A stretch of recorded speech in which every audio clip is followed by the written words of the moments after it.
지난주에는 우리 맥주 감사주의를 하느라고 제가 요나로 건너뛰었었는데 다시 이제 오늘 돌아와서 엘리사 얘기를 하려고 그래요.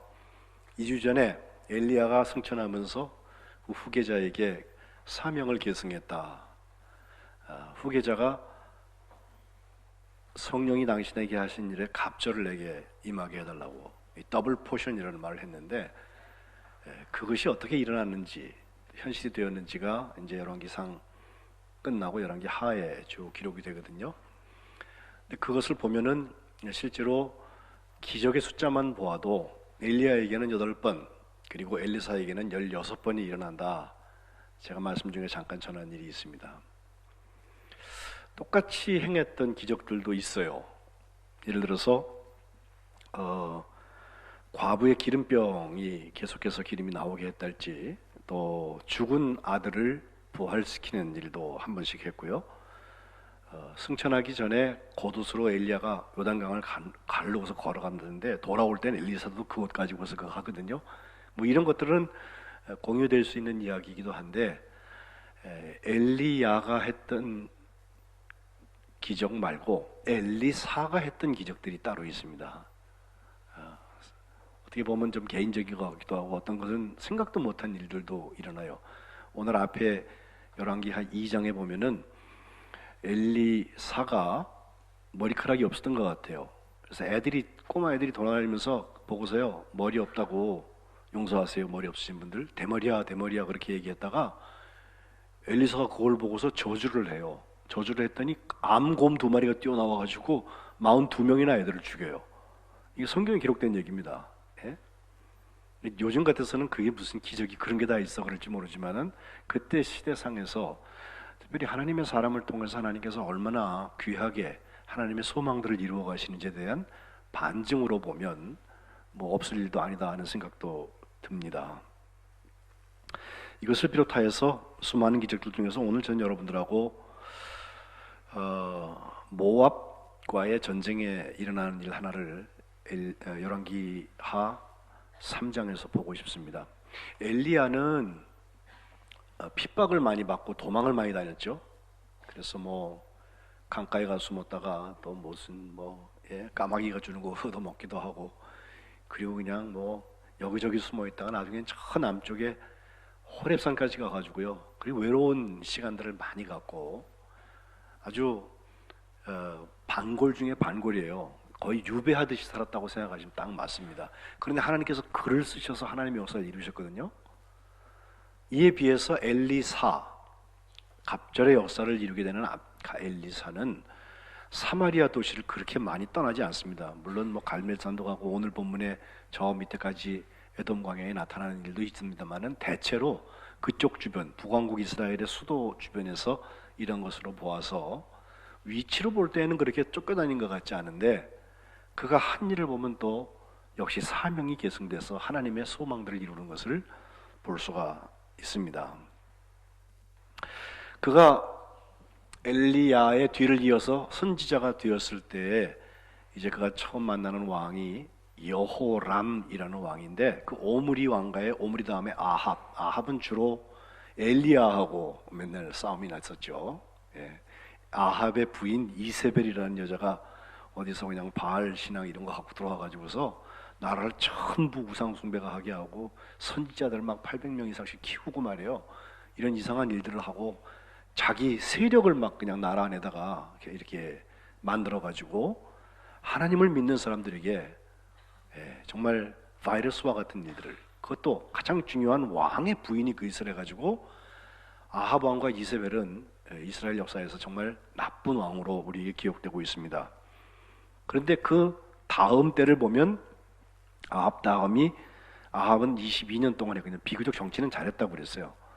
근데 그 다음이 그의 아들 아하시야가 왕이 되는데, 아하시야는 2년밖에 못하고 침상에 있다가 역시 엘리야가 너 침상에서 못 내려온다. 결국 죽어요.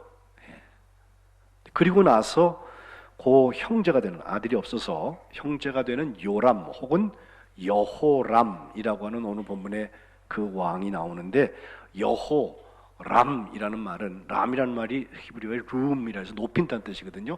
하나님을 높인다. 여호와를 앙망하는 것처럼 높인다. 좋은 이름이에요, 이름은. 근데 이름값 하지 못하고 살았습니다. 12년 동안 사마리아 중심으로 통치를 하는데 열왕기상 3장 1절에 보면 12해 동안 다스렸고, 총평이 2절과 3절에 나오는데 조금 덜 악했던 것 같지만 바알 주상을 없앴다는 점에서, 왜 없앴는지는 모르지만 어쨌든 바알 주상은 싫어했어요. 그러나 한 짓을 보면 죄를 따라 행하고 죄를 떠나지 않았다. 죄악은 면했는데 어쩌면 그 선대들이 너무 극악이어서, 최악이어서 그가 상대적으로 덜 악한 것으로 보였는지 몰라요. 그러나 두 다리 걸치고 있는 건 할 수 없어요. 이거면 이거고 저는 저건데, 하나님께서 원하시는 편에 서서 하나님의 소망으로 가든지 아니면 그 반대의 역할을 할 수밖에 없는 거 아니에요? 저는 이분법적으로 이혼을 하는 거 별로 안 좋아해요.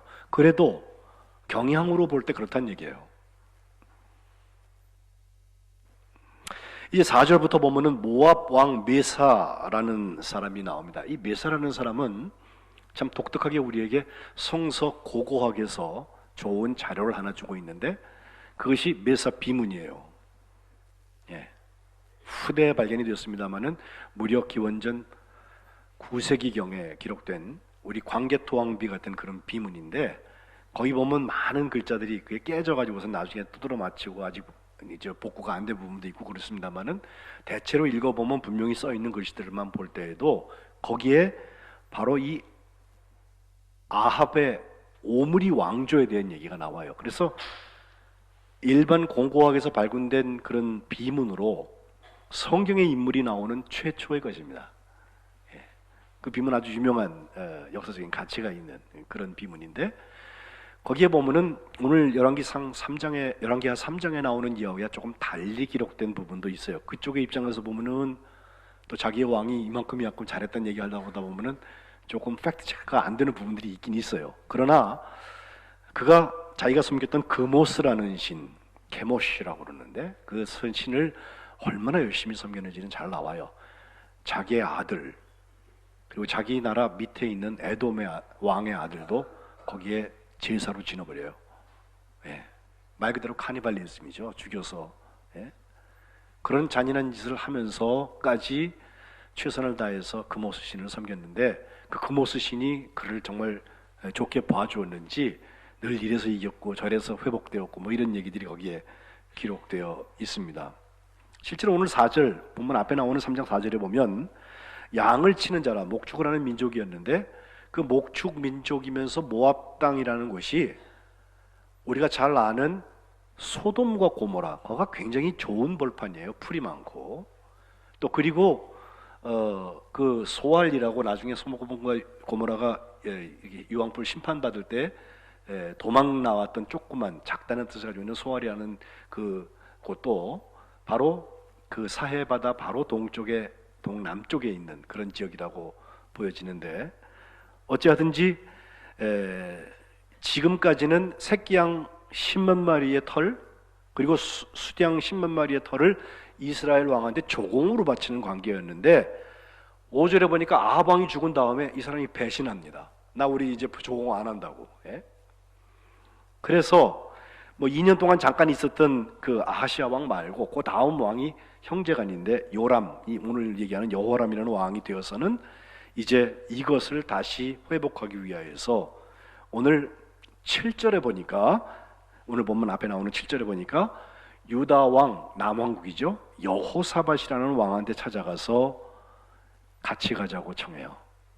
모압 왕이 나를 배반했어, 우리 나랑 함께 가서 모압을 치자라고 했더니, 아이 그 여호사밧이요, 내가 올라가겠다고. 나는 당신과 같고 내 백성은 당신 백성과 같고 내 말, 타고 다니는 말입니다, 내 말들도 당신의 말들과 같습니다.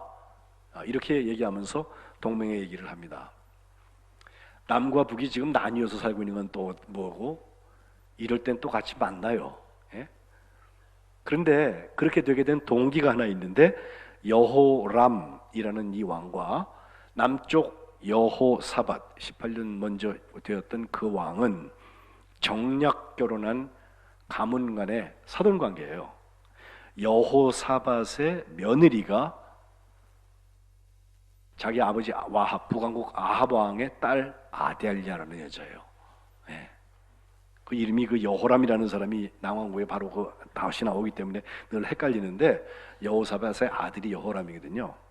근데 북왕국에 있는 그 여호람이라는 왕과 남왕국 여호사밧도 역시 사돈 관계가 되어져서 이 아달랴라는 여자는 정말 그 어머니 이세벨을 닮아서 그런지 아주 극악한, 예, 정말 그 사람이 피 많이 흘렸어요. 예, 자기 집안 겨우 하나 건사하려고 되자마자 그 밑에 있는 동생들 다 죽여버리고 나중에는 기회만 있으면 왕이 될 수 있을 것 같은 사람들은 다 죽여버렸어요. 죽이면은 자기가 끝까지 왕 될 수 있는 줄 알았나 보죠. 하나님께서 그걸 그냥 두지 않으시죠. 그 막내 아들 아하시아는 1년 만에 왕이 되었다 죽고, 그 다음에 자기가 6년 동안 왕 노릇을 하려고 했는데 결국은 요아스에 의해서 어린 여호와스를 세우기 위해서 하나님께서 그마저도 칼로 죽이는 일을 당하게 하십니다. 이 피비린내라는 이야기가 끊이지 않았던 아달랴의 이야기와 함께 어쨌든 정략 결혼이 돼서 둘이 이해관계가 맞으니까 북왕국의 여호람과 남왕국의 여호사밧은 함께 저 모압을 치러 가자라고 결정이 됐습니다. 결정된 다음에 보니까 에돔이라는 나라가 모압 바로 밑에 있는데 세 나라가 가면 좋잖아요. 그래서 셋이 동맹을 맺은 다음에 어느 길로 갈까 이걸 물어봤더니 그 사해발 위쪽으로 가는 길이 있고 남쪽으로 가는 길이 있는데 남쪽에 에돔 광야를 지나서 가자라고 결정이 돼서 그리로 출발을 하는 것입니다. 그런데 9절에 가니까 그 길을 출발을 해서 7일이 되었는데 군사와 따라가는 가축을 먹일 물이 없는 거예요. 광야에서 물이 없으면 전쟁을 하는 군인들이 또 그 당시에 가축들도 같이 끌고 가서 했을 텐데 그 가축들이 감당을 해나갈 수가 없습니다. 실제로 물이 없어서 일어나는 일들이 앞으로 훨씬 더 심각해질 거예요. 예전보다 지금 물 부족 현상이 지구촌락에 훨씬 많아졌죠. 물은 뭐 지구가 다 물덩어리인데 먹을 수 있는 물은 그렇게 많지가 않아요. 한국도 물 부족 국가라고 얘기하는데 그게 채워지는 이유가 뭐 수입, 굉장히 따지는 방법이 복잡하더라고요. 이를테면 고기 한 덩어리를 우리가 먹기 위해서 만들어 필요한 물들이 많이 있는데 우리가 고기를 수입하기 때문에 대체가 되는 거지, 만약에 우리가 여기서 다 쓰는 물 가지고 그걸 다 키워서 먹고 그렇게 한다면, 무역이 없다면 우리나라도 물이 부족한 나라래요. 예. 그런데 이 물이 없어서 이제 이 사람들이 했던 일이 뭐냐, 그것은 10절에 보니까 이스라엘 왕이 먼저 하는 말이죠. 하나님께서 우리 세 왕, 북왕국과 남왕국과 에돔, 이 세 나라의 왕을 모아서 모압의 손에다 넘기시려고 한다 하면서 얘기할 때 남왕국 왕 그 여호사밧이 하는 말입니다. 여호와의 선지자한테 좀 물어봤으면 좋겠다. 이 주변에 여호와의 선지자 없을까? 하나님의 소망을 알고 하나님의 꿈을 알고 있는 여호와의 사자를 분명히 만나면 될 텐데 라고 했더니 이스라엘 그 왕 여호람의 신하 중에 한 사람이 하는 말입니다. 전에 엘리야 있잖아, 엘리야의 손에 그 물을 부어주던 그 옆에서 수종하던 사람이란 얘기죠. 사밧의 아들 엘리사가 여기 있습니다라고 말해요. 사실 동선으로 봐서는 엘리사가 거기 있을 사람이 아니에요. 저 북쪽에 사마리아나 그 위에 갈멜살 주변에 있어야 되는데 어떻게 여기 따라온 것 같아요. 네? 하나님이 보내셨겠죠. 그런데 놀라운 것은 엘리사를 인정한 사람은, 엘리사가 북왕국의 선지자니까 북왕국의 왕인 여호람이 아니라 12절에 남왕국 왕인 여호사밧이 그를 인정합니다. 여호와의 말씀이 그에게 있다. 그렇게 해서 세 왕이 그 엘리사에게 찾아가서 묻는 것입니다. 그 역사를 볼 때 여호람이라는 북왕국 왕은 엘리사를 그렇게 탐탁해 할 이유가 없어요. 아니, 싫었을 거예요. 왜냐하면 그의 사명을 계승시켜준, 그리고 그에게 갑절의 영감이 이래서 갑절의 역사가 나타나야 될 그 선배가 엘리야가 자기 집안하고는 철천지 원수예요. 자기 선왕이었던 형제 아하시아는 어땠습니까? 저 에글론이라고 블레셋에 있는 바알세붑이라는, 세붑이 팔이라고 그랬습니다. 날아다니는 파리, 조그만 곤충. 그 곤충을 섬기는 신한테 침상에 누웠을 때 내가 이거 일어날 수 있는지를 물으라고 사람을 보냈는데 하필 그 사람들 가다가 엘리야를 만나잖아요. 그 엘리야가 갈 것도 없다고 그거 못 죽는다고 말이죠. 예? 이스라엘에 그거 물어볼 만한 여호와가 안 계셔가지고 그래 거길 가냐고 말이에요. 에그론에 가가지고서 그걸 물어보냐고. 그렇게 아주 신경질적으로 대답을 하는데 실제로 나중에 찾아가가지고서 그 선언할 때 진짜 죽어버려요. 그 2년밖에 안 돼서 죽었다니까요. 그가 죽었으니까 자기가 왕이 되는지는 몰라도 어쨌든 자기 집안하고 좋은 경험이 없어요. 자기 아버지하고는 어땠습니까? 아까 말씀드린 대로 계속해서 신경전입니다. 아합 왕이 통치는 잘했어도 이세벨이 데리고 온 영적인 그 간음 문제, 우상숭배 문제, 이게 그 집을 계속해서 헷갈리게 해서 하나님 보시기에 온전하지 못하고 하나님 보시기에 계속해서 악을 행하는 아합 왕의 실책을 엘리야가 타협하지 않았습니다. 아닌 건 아닌 거예요. 그게 엘리야예요. 하나님은 여호와이시기 때문에 그래요.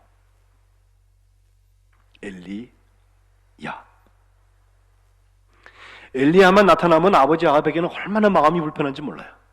그래서 보자마자 하는 말, 내 대적자여 내가 나를 찾았냐? 라고 막 얘기하기도 하고요.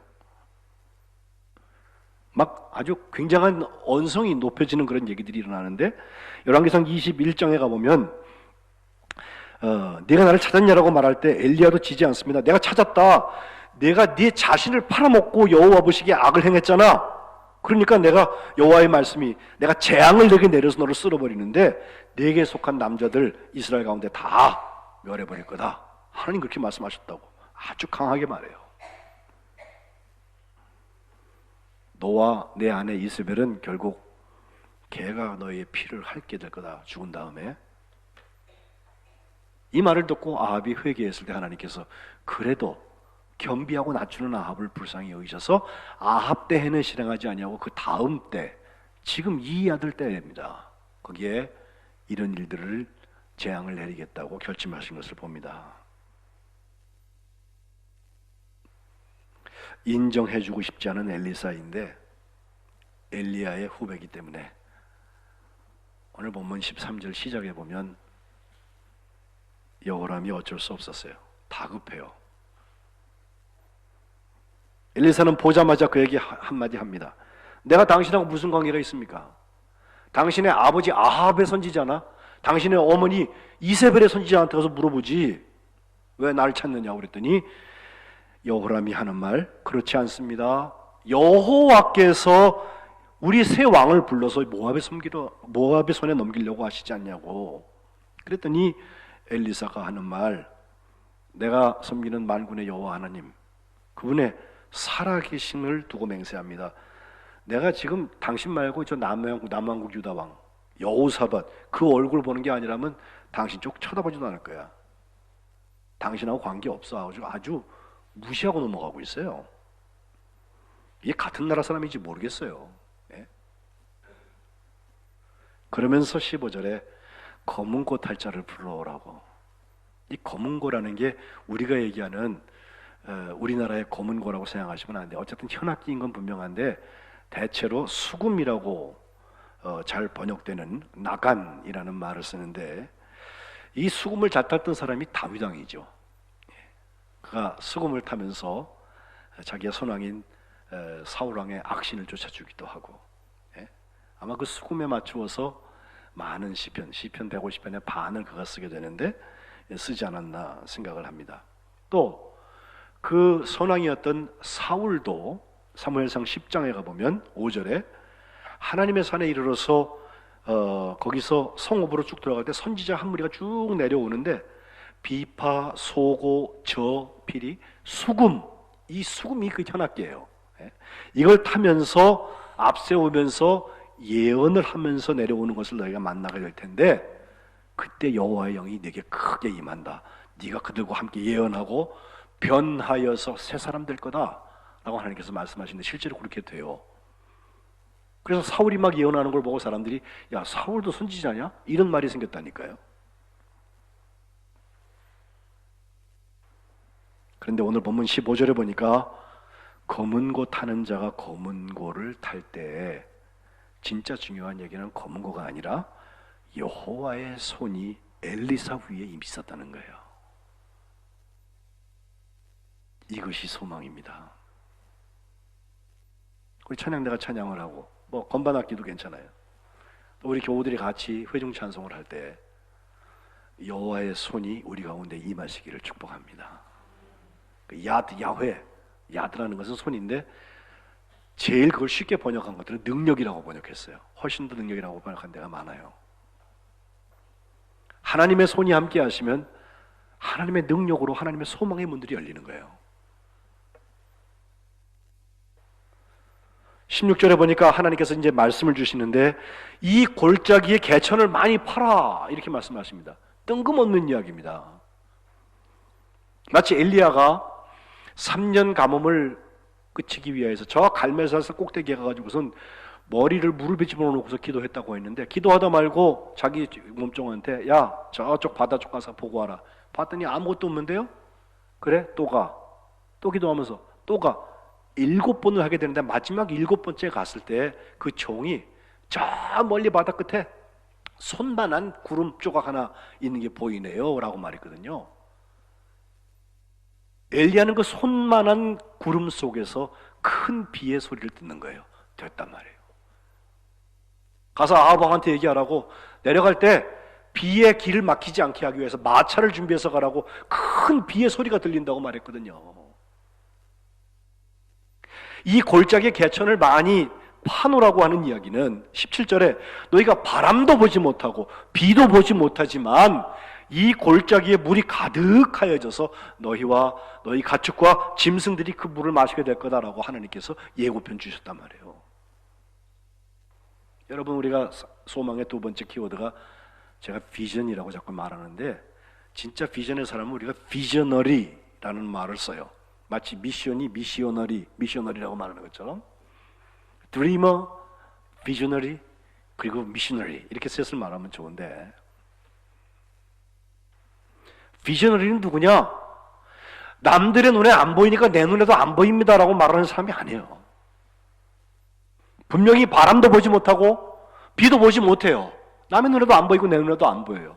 그러나 이 골짜기에 물이 가득하여서 하나님의 회복의 역사가 나타나고 7일 동안 우리가 물을 발견하지 못해갖고 비실비실거리는 이 사람들이 다시 회복된다고 하는 골짜기에 물이 가득해지는 것을 보는 사람이 비저너리입니다. 오늘 한국의 그리스도인들이 5사람이 1사람 정도는 대체로 그리스도인이라고 말해요. 뭐 교회를 가든지 성당을 가든지 어쨌든 예수 믿는다. 그리고 천국 가서 나중에 같이 만날 사람들 같아. 제가 보기에도 교족이나 이 분류를 할 땐 그렇습니다. 적어도. 그런데 그들 중에 비즈너리가 몇 명이나 될까? 세상 사람들이 보는 것과 똑같이 보고 있지 않습니까? 어쩌면 그들보다도 더 앞서가면서 나쁘게 바라보거나 하나님의 반대 방향으로 아니면 관심도 없어요. 지배성만 편하면 돼. 하나님의 소망이 들어가 있지 않기 때문에 그래요. 들어갔어도 변색되고 병들어 있어요. 소망이.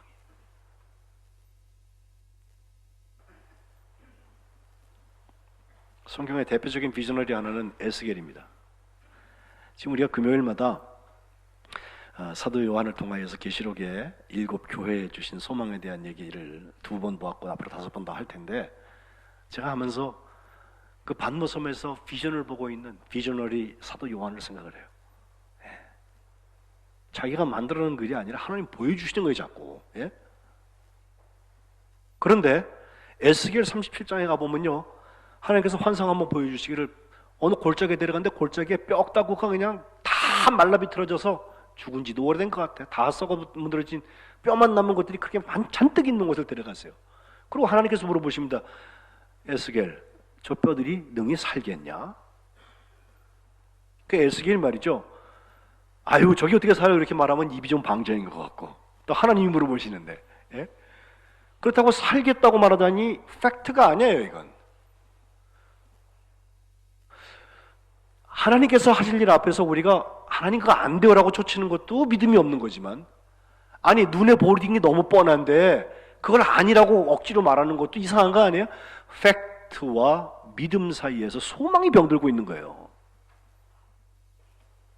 자꾸 타협해요. 어느 때는 이쪽으로 살짝 가는 떡에다가 다음 때는 또 이쪽으로 슬쩍 가고. 목사님 그래도 현실적이어야 되지 않습니까? 제가 비현실적인 사람으로 보이십니까, 여러분?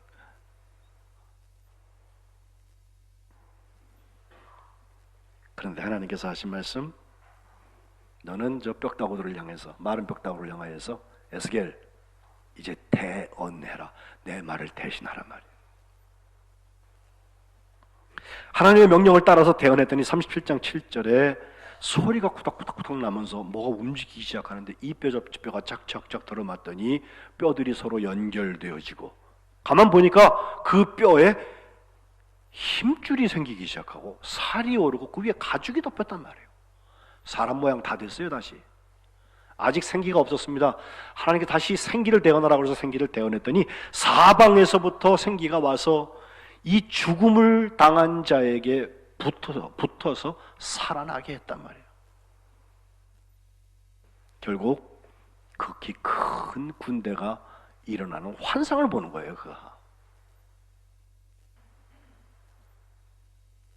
이것을 계속해서 하나님께서 보여주시기를 37장 11절부터 14절에 보면, 이건 잘 안 읽어요.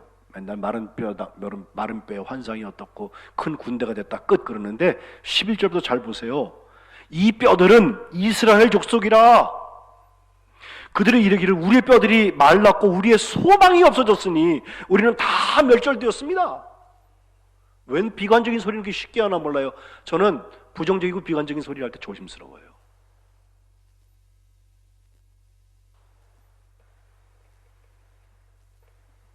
그러므로 너는 대언하여 그들에게 말해라. 12절 주 여호와께서 이렇게 말씀하신다. 내 백성들아, 내가 너희 무덤을 열고 너희로 거기에서부터 나오게 하고 이스라엘 땅으로 들어가게 하리라.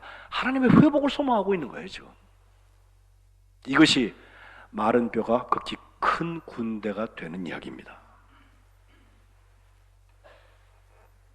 내가 내 영을 너희 속에 두어 너희가 살아나게 하고, 내가 또 너희를 너희 고국 땅에 갖다 둘 텐데 나 여호와가 이 일을 말하고 이른 것을 너희가 알게 될 거다.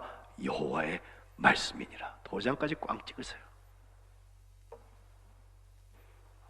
저는 성민교회가 2019년 소망이 다 지나가기 전에 이거 꼭 붙들고 갔으면 좋겠어요. 하나님이 보여주시는 거 본다는 게 무슨 헛개비 보고 앉는 줄 알아요. 황당한 소리만 하는 건 줄 알아요. 그런 거 아니에요. 그러나 분명히 달라요. 소망 없는 것 같이 보였던 그 자리에 하나님의 소망의 역사가 열려지는 거, 이게 비주너리가 보는 거예요. 바람도 안 보이고 물도 안 보여.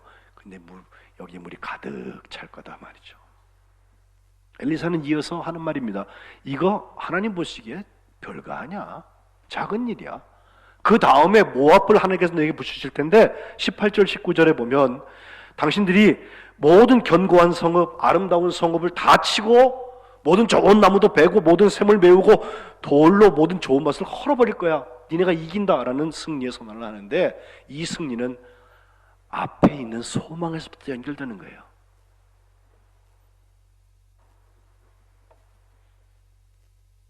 그 소망이 성취되는 이야기가 본문 이후에 21절부터 보면 실제로 모압 사람들은요 전쟁할 준비가 사실 돼 있었어요. 근데 아침에 일어나서 보니까요 물이 있는데 거기가 햇빛이 이렇게 반사되면서 물이 뻘겋게 보이니까 이 사람들이 판단을 잘못해요. 그것도 하나님이 하신 거지. 예? 가서 만져보고 다 해야 될 때 그런 거 안 하고 저기 웬 피가 물이 흐르네. 우리는 싸우지 않았는데 피가 물이 흐른다는 얘기는 지금 새 왕들이 와가지고 전쟁 지들끼리 싸우나 봐.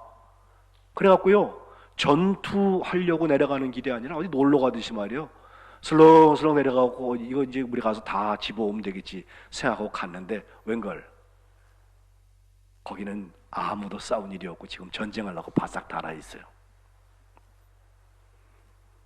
결국은 모압 왕이 군사 700건 들이고 도망가려고 할 때까지 큰 대패하는 역사가 일어나게 됩니다. 엘리사의 예언대로 성취되었습니다. 하나님의 마음을 읽고 하나님이 보여주신 것을 보고 하나님이 보내신 곳에 가서 그 말을 하는 사람에게 이러한 승리의 역사가 나타나는 것입니다. 날도 더운데 남의 나라 역사를 많이 얘기해서 죄송해요. 그러나 성경에 이런 얘기 정도는 한번 여러분 생각하고 받을 필요가 있어요. 우리에게 시사되는 게 너무 많잖아. 지금 우리나라가 국제정세 속에서 참 고민이 많을 것 같아요. 청와대도 그렇고 국회도 그렇고 국민들도요 여론에 의해서 이리저리 호도되고 나뉘고 그러니까 생각들이 서로 정치 얘기하면서 싸워. 우리들은 모이면요 정치 얘기는 하지 말자 이러고 시작해. 정치 얘기하는 사람 집에 가서 하라고. 근데 여러분 진짜 중요한 얘기는 오늘 보면 20절에 나와요. 언제 그 일이 일어났나? 7일 동안 지금 물을 못 먹어주고선 물에 대한 게 언제부터 해결이 되기 시작하고 그 다음에 전쟁이 일어나게 되는데 20절에 보니까 아침이 되어서 소제 드릴 때, 소제라는 말은 grain, 이 곡식 가지고서 제물 드리는 거거든요. 아침이 돼서 하나님 앞에 예배 드릴 때 저 에돔 쪽에서부터 물이 이상하게 흘러와요. 비가 내린 것도 아니에요. 그러면서 그 개천 파놓은 가득하게 되었다. 한국 그리스도인들은 지금 예배 홍수 속에 살아요. 주일 예배 갖고 안 되니까 오후 예배까지 해요. 그리고 수요일 날 또 와요. 금요일 날 또 와요. 새벽마다 모여서 기도해요. 한국 그리스도인들은 설교가 홍수라니까. 그렇게 많은 설교를 듣는데 사람이 변하지 않는 이유는 뭐예요? 소망 때문에 그렇습니다. 소망 때문에. 일종의 소망 매너리즘에 걸린 것 같아요. 아침이 되어 소제 드릴 때 물이 흘러와서 그 땅에 가득한 것처럼 성민교회 한 번의 예배에 이 소망의 문들이 열려지고 주님이 보여주신 일들이 이루어지시기를 축복합니다. 이거 없으면 예배가요 무슨 사역 같아. 와서 고생스럽게 앉아있는 것 같아. 예배 기쁨이 없어요. 감격이 없어요. 예배 드릴 때마다 이런 응답들이 일어났으면 좋겠는데 하나님이 꿈이 이루어지시기를 주님의 이름으로 축복합니다. 우리가 예배를 드리면 하나님의 비저너리들이 자꾸 비전이 보여지는 거예요. 내 생각을 무한히 뛰어넘는 하나님의 역사가 보여지는 거예요. 바람도 없어, 물도 없어. 그런데 물이 차는 걸 보는 거예요. 그리고 하나님의 사명이 소망의 승리로 결국 맺어지는 문들이 열려지시기를 주님의 이름으로 축복합니다. 하나님이 어느 아침에 소재에 이런 물들을 허락해 주실지 몰라요. 주님은 요한복음 7장에 믿는 자들이 배에서 생수가 나온다고 그랬어요. 그죠? 우리 이것이 예수님을 믿는 사람들에게 주신 성령을 가리킨 거라고 그랬거든요. 오늘 예배 시작에 제가 그 말씀 읽었잖아요. 엘리사의 이야기에서 이 모압 전쟁에서 우리에게 분명히 보여지는 것, 하나님의 비전이 우리에게 있어야 할 것입니다. 그리고 그 비전리들은 하나님의 쓰임을 받습니다. 정말로 하나님께서 기뻐하시는 일에 집중하는 밀도 있는 소망의 사람들 되시기를 주님의 이름으로 축복합니다. 기도하겠습니다.